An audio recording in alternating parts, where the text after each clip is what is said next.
मेदक जिले के आयोजित सभा में पीएम मोदी की टिप्पणी पर मंत्री हरीश राव ने आलोचना की है। निजामाबाद में पीएम द्वारा कहा गया है कि केसीआर एनडीए में शामिल होने की मंशा रखते थे। मंत्री हरीश राव ने कहा, ये सब झूठी बातें हैं। केसीआर ने बीजेपी और कांग्रेस की गर्दन झुकाकर तेलंगाना जीता है। कांग्रेस और बीजेपी से मिलने की कोई जरूरत नहीं है। कितनी भी साजिश कर ले, केसीआर ही हैट्रिक बनाएंगे।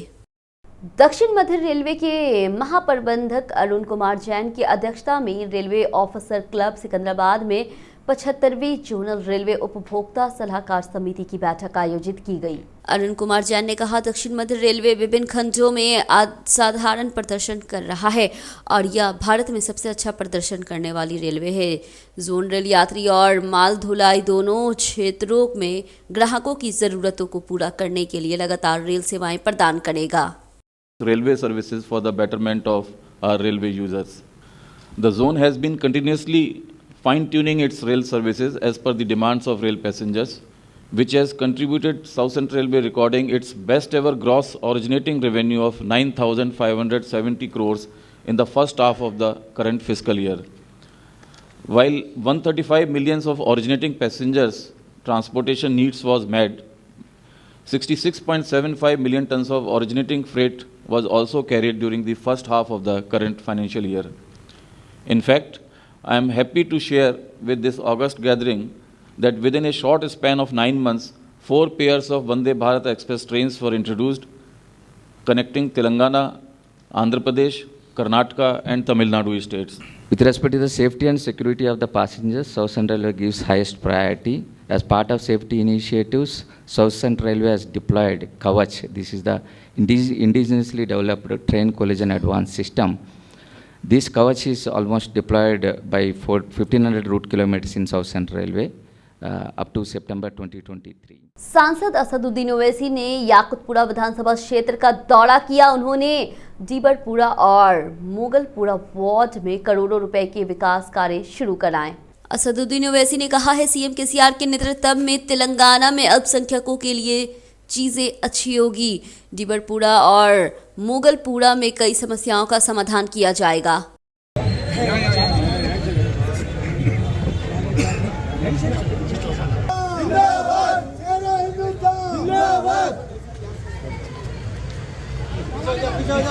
भाई एक साइड आ जाओ, पूरे जन एक साइड हो जाओ, लेफ्ट साइड आगे चलिए, आगे चलिए।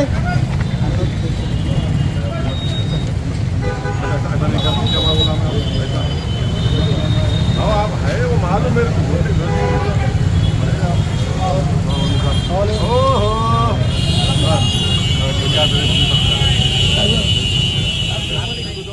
किशन रेड्डी ने कहा है, बीआरएस सरकार की अक्षमता के कारण तेलंगाना 10 वर्षों से अन्याय का सामना कर रहा है।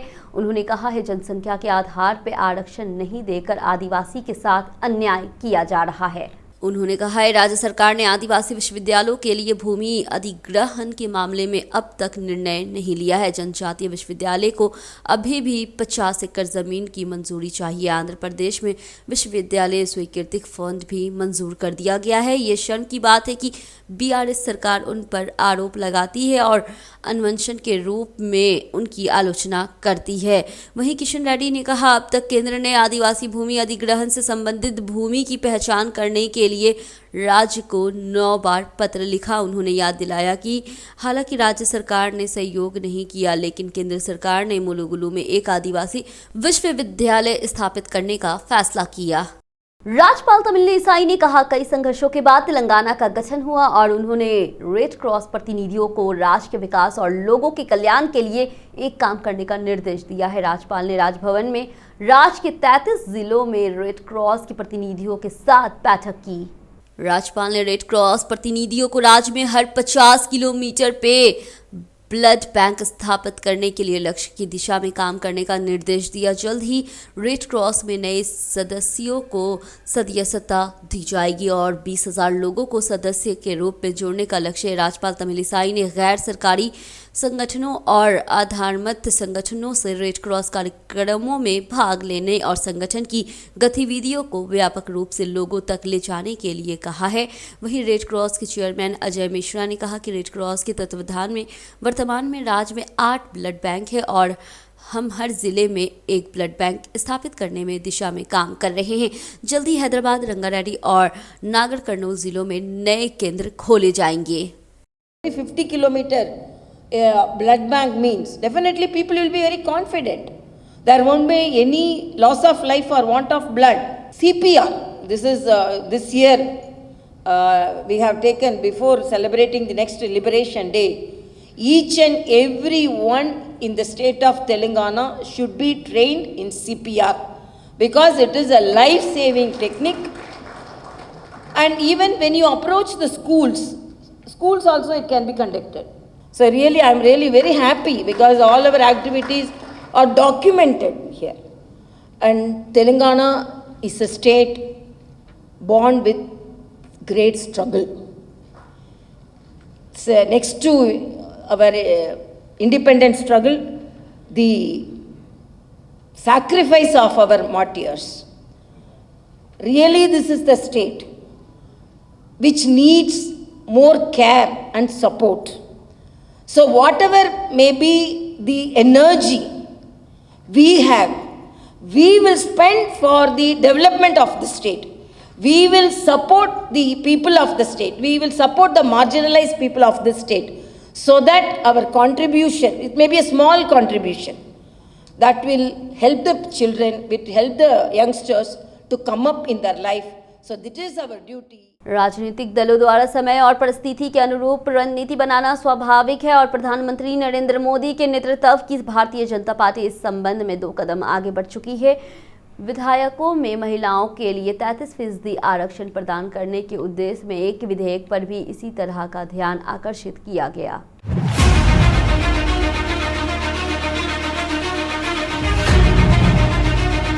ये विधेयक पहली बार 1996 में पेश किया गया था। हालांकि विभिन्न दलों के सदस्यों द्वारा इस पर कई संदेह जताने, प्रमुख पिछड़े समूह के लिए कोटा की मांग आदि के विवाद के कारण ये विधेयक पारित नहीं हो सका था। अब मोदी सरकार ने उन विवादास्पद मुद्दों पर बिना कोई स्पष्टीकरण दिए महिला आरक्षण विधेयक पेश कर दिए हैं। महिला आरक्षण विधेयक पारित होने की संभावना है क्योंकि भाजपा और उसके सहयोगी का संसद में स्पष्ट बहुमत है। ब्रिटेन और अन्य पश्चिम देशों से पहले इंदिरा गांधी के रूप में सबसे सक्षम महिला प्रधानमंत्री होने का गौरव भारत को प्राप्त है। फिर भी हमारी विधायकों में महिला का प्रतिनिधित्व अभी भी मामूली है। नेहरू की उत्तराधिकारी के रूप में इंदिरा, उत्तर राजघराने के रूप में विजय राज सिंधिया या गायत्री देवी, दक्षिण में फिल्मी अभियान से जयललिता ने राजनीति करने पर भी ऐसा महिला नेताओं की संख्या समिति है।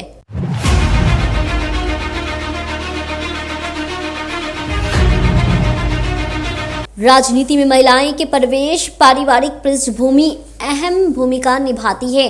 तेलुगु भाषी मल्लू स्वराज्यम और जे ईश्वरी बाई जैसी वीरांगनाएं सार्वजनिक क्षेत्र में है। उनसे पहले स्वतंत्र भारत की शुरुआती दिनों में केवल मासूमा बेगम, कुसुमा गजपति राजू और कुमुदिनी देवी जैसी महिलाएं भी अपनी पारिवारिक पृष्ठभूमि के कारण विधायकों में प्रवेश कर सकी थी। महिलाओं के लिए असली राजनीति प्राथमिकता एनटीआर के शासनकाल से शुरू हुई। युवा नेता प्रतिभा भारती 1980 के दशक में न केवल तेलुगु देश की राजनीति में बल्कि नवोदित नए युग के प्रतीक के रूप में उभरी है। एक मंत्री और विधानसभा के अध्यक्ष के रूप में वह महिलाओं की राजनीतिक सशक्तिकरण के लिए एक प्रमाण के रूप में खड़ी रही। कल की प्रतिमा भारती से लेकर आज की शीतका तक राजनीति में महिलाओं का उत्थान एक हृदय स्पर्धी इतिहास है। लेकिन जब स्थानीय निकायों की बात आती है तो आरक्षण के बावजूद पतियों की आड़ में महिला सरपंचों की संख्या अभी भी अधिक है।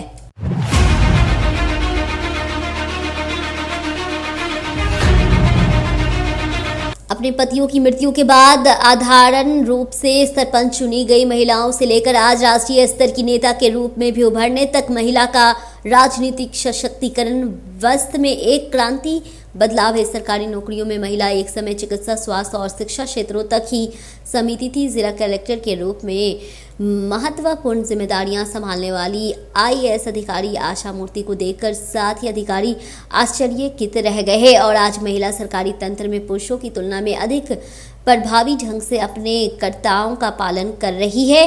कभी निजामाबाद जिले के जोगीनी में अवस्था में जी रही है। महिलाओं में सुधारों से लाकर नई दिल्ली में एक प्रसिद्धि 5 सितारा होटल कंपनी की प्रमुख आशा मूर्ति ने महिला सशक्तिकरण अपने अनुभव के बारे में दिलचस्प बातें बताती थी। एक समय ऐसा अनुभव दुर्लभ और अनुभूति हुआ करते थे, अब वे सरकारी तंत्र में आम बात हो गए हैं।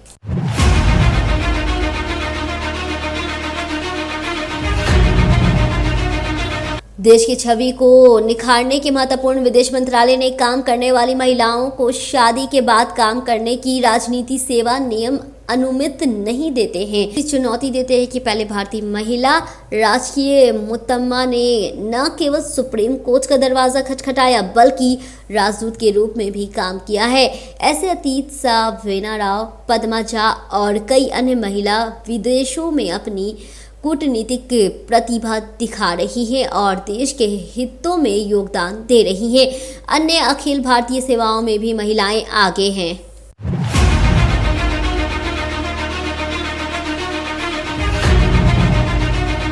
हालांकि जब विधायकों में प्रतिनिधित्व की बात आती है तो न केवल हमारे देश में बल्कि दुनिया के लगभग सभी देशों में महिला अभी भी पीछे हैं। ये आश्चर्य की बात है कि दुनिया भर के राष्ट्रीय विधायकों में महिला का प्रतिनिधित्व 26% से अधिक नहीं है।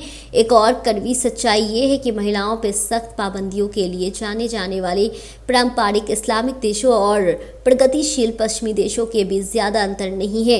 राजनीतिक रणनीतियां चाहे जो भी हो, महिला विधेयक से भारत की राजनीतिक चेहरा बदल जाएगा।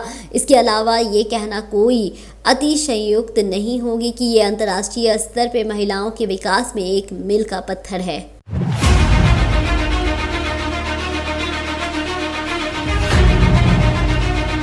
गोला करूमा समुदाय के लोगों ने भीड़ बांटने और पर्याप्त फंड जारी करने के लिए महबूबाबाद कलेक्टर का घेराव किया है।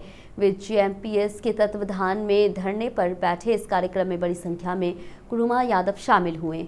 महबूबाबाद कलेक्ट्रेट के पास तनावपूर्ण माहौल बन रहा है। गोला कुर्मास बड़ी संख्या में वहां पहुंचे और समस्याओं का समाधान करने की मांग की है। वे डरे सहमे बैठे कलेक्टर से बाहर आने को कह रहे हैं। उन्होंने दुख व्यक्त करते हुए कहा है डीडी पे हस्ताक्षर करने के 1 साल बाद भी भेड़े ने नहीं देने के कारण वे कर्ज में डूब गए हैं। वहीं एसोसिएशन के राज्य महासचिव उदिता रविंद्र और जिला सचिव अशोक को पुलिस ने हिरासत में ले लिया है। गोला कुरुमा समुदाय के लोग ने अपने नेताओं की रिहाई की मांग करते हुए पुलिस ने वाहनों को घेर लिया है। इससे पहले पुलिस और ग्रामीणों के बीच बहस और हाथापाई भी हुई। डिप्टी स्पीकर पद्मा राव गौड़ ने मिर्चल जिले के किसारा मंडल का दौरा किया है। लाभार्थियों को डबल बेडरूम हाउस प्लॉट वितरित किए गए हैं। इसी मौके पे कई डिग्री प्राप्त भावुक हो गए हैं और केसीआर को धन्यवाद दिया। तेलंगाना की डिप्टी स्पीकर पद्मा राव गौड़ किसरा मंडल के रामपल्ली में आयोजित डबल बेडरूम घरों का वितरण कार्यक्रम मुख्य अतिथि थे। उन्होंने लाभार्थियों को पट्टे सौंपे। उस मौके पे उन्होंने कई लाभार्थियों से बातचीत की। जब उनसे पूछा गया घर कब आ रहे हैं तो कुछ लोग भावुक हो गए। उन्होंने केसीआर का आभार व्यक्त किया। वे ऐसे कई बेहतरीन कार्यक्रम करना चाहते थे। बीआरएस पार्टी डिवीजन अध्यक्ष एल वेंकटेशम के नेतृत्व में प्रशासकों और कार्यकर्ताओं और कॉलोनी के निवासियों द्वारा मंत्री तालासानी के जन्मदिन समारोह का भव्य आयोजन किया गया है। कार्यक्रम के मुख्य अतिथि पद्मा राव नगर बीआरएस पार्टी प्रभारी गुर्रम पवन कुमार गौड़ रहे और उन्होंने केक काटा। वेंकटेशम ने कहा है मंत्री तालासानी श्रीनिवास यादव एक ऐसे नेता है जो हमेशा लोगों के बीच रहते हैं और लोग उनकी सेवाओं को भी कभी नहीं भूलेंगे। डॉक्टर BR अम्बेडकर जो कॉलोनी में हैं, सभी कॉलोनी वासी तालासानी के लिए जन्मदिन के उपहार के रूप में एक साथ है। डॉक्टर बाबू जगजीवन राम के प्रतिमा के पास पहुंचे और सर्वसम्मानित से संकल्प लिया था। मंत्री तालासानी श्रीनिवास यादव को भारी बहुमत से जिताएंगे। बाद में कॉलोनी वासियों ने मंत्री तालासानी श्रीनिवास यादव को उनके जन्मदिन पर खुले दिल से बधाई दी। विधायक गुज्जे महिपाल रेड्डी ने कहा, योजना के अंतर्गत कॉलोनियों के विकास किए जा रहे हैं। उन्होंने अमीनपुर में 2 करोड़ 46 लाख रुपए के विकास कार्यों का शिलान्यास किया। साथ ही हर कॉलोनी में इंफ्रास्ट्रक्चर तैयार करने का काम कर रहे हैं। विधायक जीएमआर ने स्थानीय जनप्रतिनिधियों के साथ अमीनपुर नगर पालिका के अंतर्गत विभिन्न कॉलोनियों में 2 करोड़ 406 लाख रुपए की अनुमति लागत से होने वाले विभिन्न विकास कार्यों का शिलान्यास किया। इस मौके पे नवगठित अमीनपुर नगर पालिका क्षेत्र में अब तक 70 करोड़ रुपए से विकास कार्य शुरू किए गए हैं और पिछले पंचायत के दौरान लोगों को मीठे पानी के लिए भारी दिक्कतों का सामना करना पड़ा है। और वहीं नगर निगम क्षेत्र में 3 विशाल जलाशयों का निर्माण किया गया है और हर घर में संरक्षित ताज़ा पानी उपलब्ध कराया जा रहा है। इसी कार्यक्रम में नगर पालिका अध्यक्ष तुमाला पंडुरंगा रेड्डी और उपाध्यक्ष नंद राम नरसिम्हा गौड़ ने भाग लिया।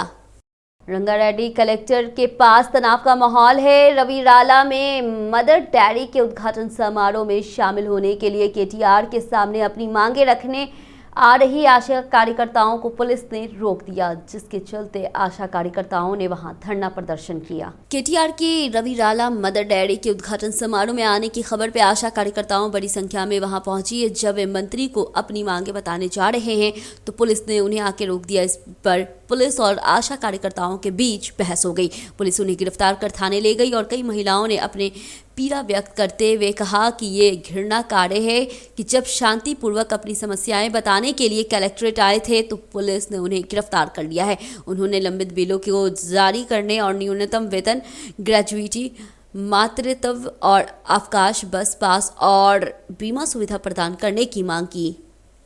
हैदराबाद में हवाला का बड़ा पैसा पकड़ा गया है। शाहीनियतगंज इलाके में बाइक से मनी ट्रांसफर कर रहे 2 लोगों को पुलिस ने गिरफ्तार कर लिया है। करीब 35,50,000 जब्त कर मामला दर्ज किया है। हैदराबाद के आंतरिक पुलिस आयुक्त विक्रम सिंह मान ने विवरण का खुलासा किया। पुलिस ने शाहीनियतगंज के पास पुराने पुल चौराहे पे जांच की और पुलिस को सूचना मिली कि अतापुर इलाके से रोहित और गिरी अपनी गाड़ी में हवाला के 18 लाख रुपए ले जा रहे थे। नतीजन ये हुआ, उन्हें हिरासत में लेकर पूछताछ की गई तो असली मामला सामने आ गया है। वे केवल कमीशन एजेंट है और असली मास्टरमाइंड मुशीराबाद का अमीदुल्लाह है और पुलिस ने अमीदुल्लाह के घर की तलाशी ली जहां 17,50,000 मिले हैं। पुलिस ने दोनों की गिरफ्तारी कर मामला दर्ज कर लिया है। आंतरिक आयुक्त विक्रम सिंह मान ने कहा, कोई दस्तावेज नहीं दिखाने पर पैसा कोर्ट को सौंप दिया जाएगा। अगर कोई नकदी लेकर चाहता है तो उसे उचित दस्तावेज ले जाने होंगे। कांग्रेस के वरिष्ठ नेता वी हनुमंतराव ने कहा, हैदराबाद क्रिकेट एसोसिएशन में बड़े पैमाने पर घोटाला चल रहा है। वरिष्ठ कांग्रेस नेता वी हैदराबाद क्रिकेटर एसोसिएशन को विशाखा इंडस्ट्री को 1 भी रुपए नहीं देने चाहिए। इसके अलावा वीएच ने विवेक वेंकटेश स्वामी का व्यवहार पर भी निशाना साधा।